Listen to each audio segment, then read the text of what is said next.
Alors, dans cette vidéo, on va parler de la deuxième partie des fonctions polynômes de degré 3. Mais avant ça, un petit rappel quand même sur ce qu'on a appris dans la première partie. Dans la première partie, on s'est intéressé aux fonctions polynômes de degré 3 qui se présentaient sous la forme ax au cube plus b. Et donc, elles avaient des courbes d'allure bien particulière. Lorsque a était positif, on a donc des courbes montantes qui ont toutes à peu près la même allure, donc des fonctions croissantes, et quand a est négatif, on a des courbes descendantes, même chose, qui ont à peu près la même allure, et donc des fonctions décroissantes. Alors, dans la deuxième partie, on va donc aborder d'autres fonctions polynômes de degré 3, celles qui se présentent sous la forme factorisée. Et donc, de manière générale, elles se présenteront sous la forme a facteur d'x moins x1, facteur d'x moins x2, facteur d'x moins x3. Alors, ne vous laissez pas, en tout cas, impressionner par cette écriture qui a l'air un petit peu compliquée, parce que ça fait quand même pas mal de lettres. Donc, la valeur de petit a, petit a donc sera une valeur fixée dans les exercices, dans les énoncés. Les valeurs x1, x2, x3 seront données aussi. Donc, en fait, dans cette expression, on n'a qu'une lettre dans les exercices et dans les exemples. On n'aura qu'une lettre, c'est la variable x.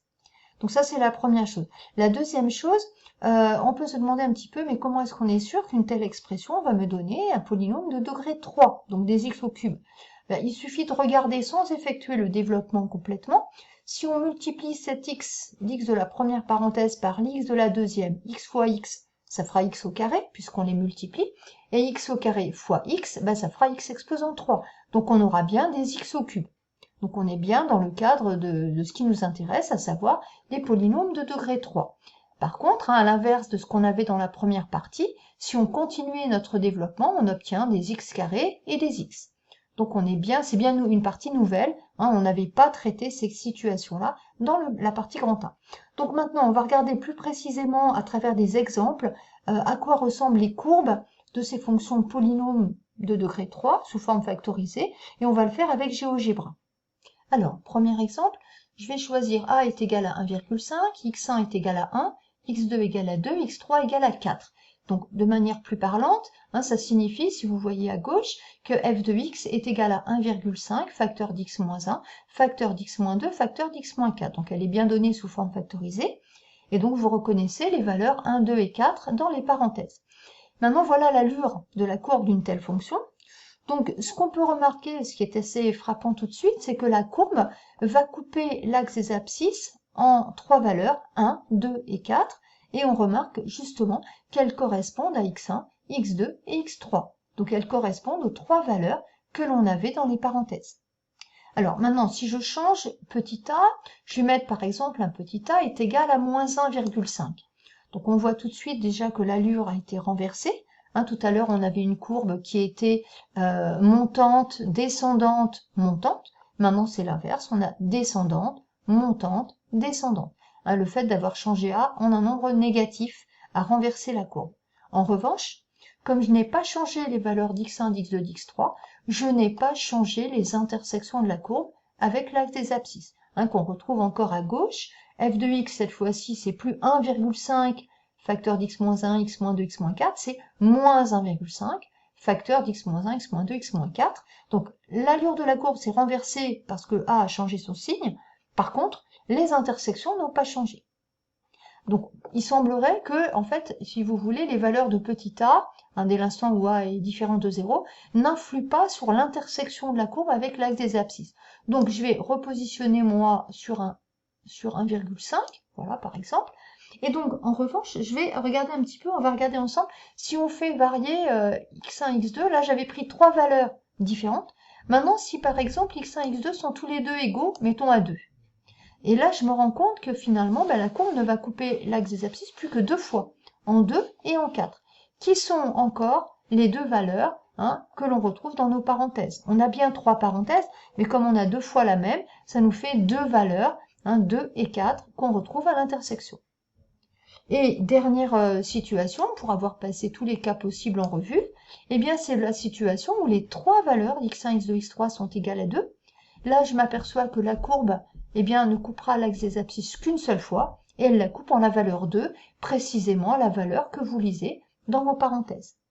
Donc finalement, il y a un lien assez fort entre les valeurs d'x1, d'x2 et d'x3 et les valeurs d'intersection de la courbe avec l'axe des abscisses. Alors, dans la fiche de cours que vous avez, eh bien, je vous ai remis les 4 situations qu'on vient d'étudier avec GeoGebra. Donc, vous aurez une trace de ce qu'on a fait. Alors, tout à l'heure, on a parlé donc de l'intersection des courbes avec l'axe des abscisses. Eh bien, c'est relié avec la résolution d'équations. Donc, je vais prendre un exemple, puis je reviendrai au vocabulaire qui est donné dans le théorème ici.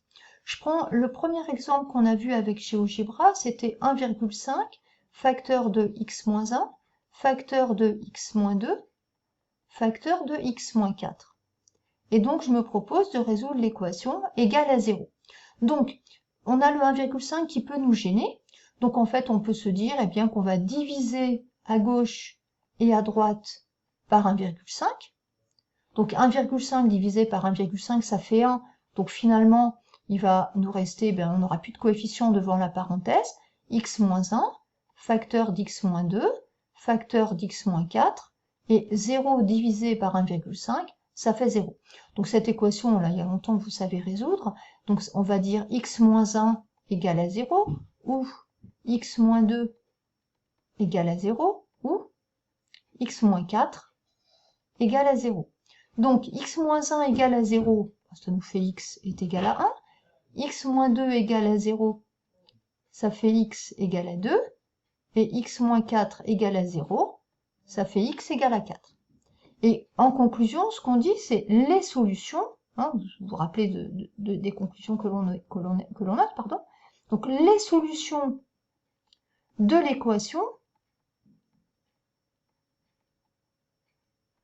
sont donc 1, 2 et 4. Donc rien de bien nouveau par rapport à ce que vous avez appris. Maintenant, je vais revenir justement sur le nouveau vocabulaire, ce que j'ai écrit en rouge ici, le mot racine, racine d'un polynôme. Donc, simplement, chaque fois qu'on a résolu une équation avec égal à 0, on a trouvé des solutions pour cette équation. Eh bien, les solutions de l'équation, on dit que ce sont les racines du polynôme, c'est-à-dire ce sont les racines de 1,5 facteur d'x-1, facteur d'x-2, facteur d'x-4. C'est-à-dire, si vous voulez un petit peu plus pour bien comprendre, quand vous avez une équation égale à 0, vous parlez de solution, mais quand on n'a pas égal à 0, eh bien on va dire les racines. En fait, quand on n'a pas d'équation, quand on a juste une fonction, eh bien on parle des racines. Et en fait, par rapport à ce qu'on a fait tout à l'heure avec GeoGebra, les racines correspondent au point d'intersection de notre courbe avec l'axe des abscisses. Si vous vous rappelez bien, bon, elle n'est pas bien jolie, mais on avait nos 3 points d'intersection, nos 3 valeurs d'intersection 1, 2, 4. Eh bien, ces 3 valeurs d'intersection, ce sont les racines de la fonction. Donc voilà, tout est relié. Intersection de la courbe avec les abscisses, solution de l'équation et nouveau vocabulaire, racine de la fonction.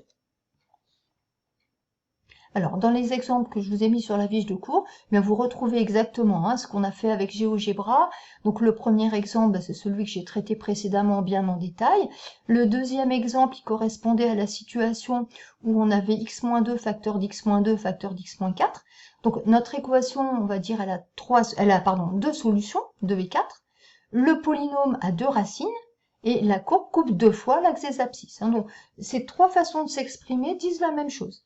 Et dernière situation, quand j'ai 3 fois la même parenthèse, donc mon équation a une seule solution, puisque j'aurai x-2 égale à 0, ou x-2 égale à 0, ou x-2 égale à 0. J'ai 3 fois la même chose, donc ça va donner x égale à 2. Donc on dira que 2, c'est la solution de l'équation. Pour le polynôme, on dira que 2, c'est sa racine. Et pour la courbe, on dira que 2, c'est la valeur d'intersection de la courbe avec l'axe des abscisses. Alors, dernier point avant que vous vous entraîniez sur les exercices d'application du cours, dans le paragraphe petit 4, on va revoir comment on étudie le signe de ces fonctions polynômes de degré 3 écrites sous forme factorisée. Je dis revoir parce que là, il n'y a pas de nouvelles connaissances, c'est simplement réinvestir ce que vous avez appris en seconde et qu'on a déjà utilisé cette année. Alors, la question, c'est de trouver le signe de f de x égale à 1,5 facteur d'x-1, facteur d'x-2, facteur d'x-4. En fait, on en a fait un en exercice rituel, enfin en automatisme, pardon, pendant la classe virtuelle de mercredi. Alors, si vous vous rappelez bien, ce qu'il faut, c'est mettre déjà sur la ligne de X, hein, donc on fait un tableau, donc, et sur la ligne de X, on mettait les valeurs qui annulaient chaque facteur. Alors, on n'est pas obligé maintenant de les recalculer, puisqu'on a vu qu'on pouvait repérer ce qu'on appelle les racines. Moi, je vais m'efforcer d'utiliser le nouveau vocabulaire. Donc, les racines ici sont 1, 2 et 4. Donc, dans mon tableau, sur la ligne de X, je mets mes racines 1, 2 et 4. Hein, donc, sur la première ligne, vous mettez les racines. Voilà. Et ensuite, on va mettre une ligne pour chaque facteur. Donc, une ligne pour 1,5, même s'il n'a pas d'x, on le met. Une ligne pour x-1, une ligne pour x-2, une ligne pour x-4, et une ligne pour 1,5, facteur d'x-1, facteur d'x-2, facteur d'x-4. Alors, excusez-moi, c'est très laid ce que je vous ai écrit là. Alors, sur votre fiche de cours, rassurez-vous, vous l'avez peut-être déjà vu d'ailleurs, c'est écrit, je l'ai écrit avec le traitement de texte, donc ça reste bien lisible. Hein. Donc, après, le mieux, franchement, pour bien comprendre, c'est de temps en temps, comme ça, de faire des pauses sur la vidéo et de faire vous-même. Et après, de faire dérouler la suite de la vidéo pour vous corriger. Hein, ça serait l'idéal pour bien comprendre les choses. Mais donc là, ce que j'ai écrit en dernière ligne, c'est le f de x, hein, puisqu'on ne voit pas très bien ici. Alors, on peut déjà se débarrasser, entre guillemets, du 1,5. 1,5, il n'a pas d'x, donc il n'y aura pas de 0 sur sa ligne, il ne peut jamais faire 0, et il est positif, donc on va lui mettre que des signes plus. Ensuite, ce qu'on a dit, c'est que les valeurs 1, 2 et 4 étaient les racines, ça veut dire qu'elles donnent 0 comme résultat, donc 1 pour x-1, 2 pour x-2, et 4 pour x-4. Et donc, le produit, il peut faire 3 fois 0, ce sont ces trois racines. Hein. Maintenant, comment on trouve le signe d'x-1, d'x-2, x-4 là, il faut résoudre les petites inéquations. Je dis petites parce qu'elles sont du premier degré. Par exemple, x-1 supérieur à 0. Donc, je fais basculer moins 1 dans le membre de droite. Donc, il va devenir x supérieur à 1. Ça veut dire que x-1 est supérieur à 0, donc positif, donc avec le signe plus, quand x est plus grand que 1. Plus grand que 1, c'est à droite de 1. Hein, plus grand que 1, c'est ici. Donc, je sais que le plus va être là. Et donc, c'est que le moins est de l'autre côté.